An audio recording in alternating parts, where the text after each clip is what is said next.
Hello again.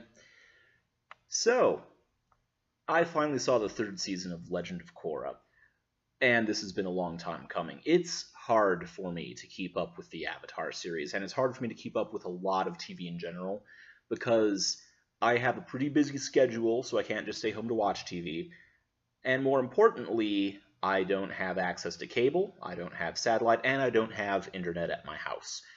So whenever I watch TV, I have to find a way to make my own time to do it in. And that's a challenge for something like The Legend of Korra, because I'm not anywhere where I can check the local TV listings to see when it's on, because we no longer live in the era of Saturday morning cartoons. I believe this last Saturday was actually the first Saturday in, what was it, 4 decades where there have been no Saturday morning cartoons on a standard broadcast network? None? Like the CW's Saturday morning lineup was the last one? Wow. No more. That's a cultural shift, man. But anyway, we still have a lot of cartoons out there if you have internet access and if you have cable or satellite TV or something along those lines. And assuming that you do, one of those things that you can see is The Legend of Korra. Some people have called The Legend of Korra the first animated drama. Now, I think that's selling a lot of previous shows short. There are Eastern animated dramas, of course, a lot of the classic anime that The Legend of Korra is based on would count. I would count things like Trigun or Cowboy Bebop as animated dramas. If you want to say, well, it's the first Western animated drama, then I would say, did you see the Batman animated series? That was more of a drama than a comedy most of the time, and I would even count things like the Sat AM Sonic the Hedgehog cartoon as an animated drama, technically. That may be pushing it on my part, but it was definitely a serious show with ongoing plots about a tiny animal who fought robots all the time. Okay, maybe that's not really a drama. But The Legend of Korra is a serious show with a serious following. It's a funny show, too.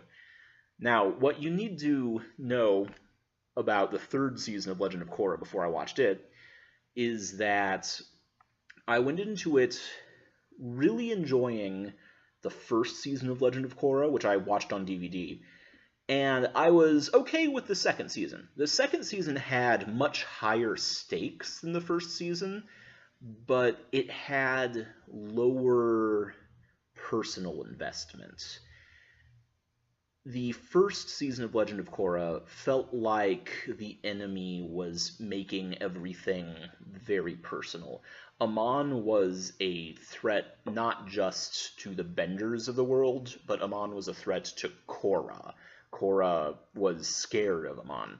Korra wasn't ever really scared of what she was facing the second time around. I mean, she was worried about it, but it wasn't really something that hit home.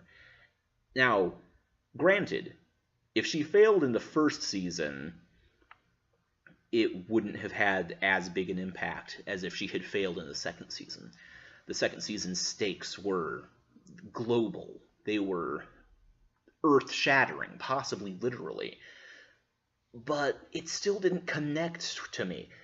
I enjoyed the second season. It was great, but I was missing something from it.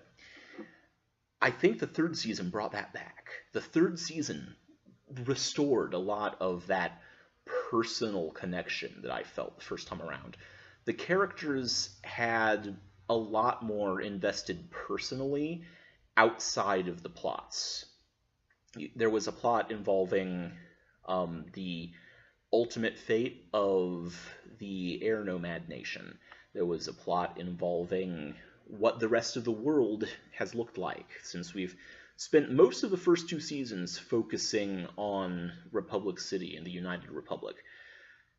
And it was kind of fun to see how other parts of the world had changed or not changed in all the time since the first Last Airbender show.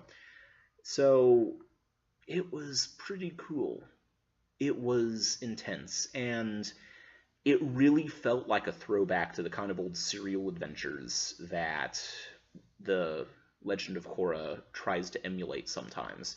The villains were the villains were masterminds. The villains were wonderful at going above and beyond the normal scope of plans. You kind of had that with that business person second season, Barrick, because of the way that he saw the market and the way that he could manipulate people and prices, but he wasn't really a villainous mastermind. The villains of the third season were. The primary villains were members of this group of criminals who each specialized in a form of bending, and these benders were above and beyond the norm. There was one who wasn't just a rock bender, he was like a magma bender. And there was one person who was a water bender, but she was kind of like a creepy, almost, it was like an almost like Slender Man-ish control of like tentacles made out of water that she used to whip herself around the environment. And it was so impressive. I don't think she had arms, like regular arms. I think she just used water. And I didn't notice that till the series was almost over. She used water that much. So these people were very, very good at what they did. And they had a very specific goal in mind, and that goal was just hidden enough that it wasn't possible for the others to keep up with it. Now, the series, The Legend of Korra Book 3 Change, it did deal with change a lot. Change was the basic theme.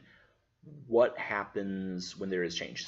Too much? Is there such a thing as too much change? Do we want to encourage change? Is it okay to stop changing sometimes?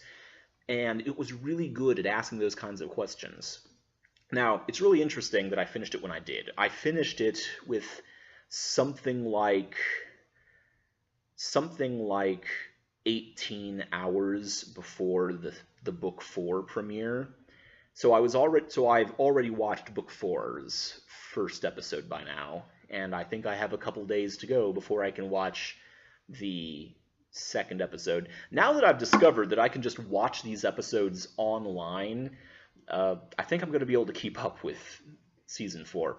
And Season 4 is also looking like it's really going to be good. I mean, they've already packed the first episode with a lot of questions of balance, because Book 4 is called Balance. I've already talked about that on my blog, though. If you go to craterlabs.wordpress.com, then you can see what I have to say about that. But anyway, I finally watched Season 3 of Legend of Korra, and I can't wait to see Season 4.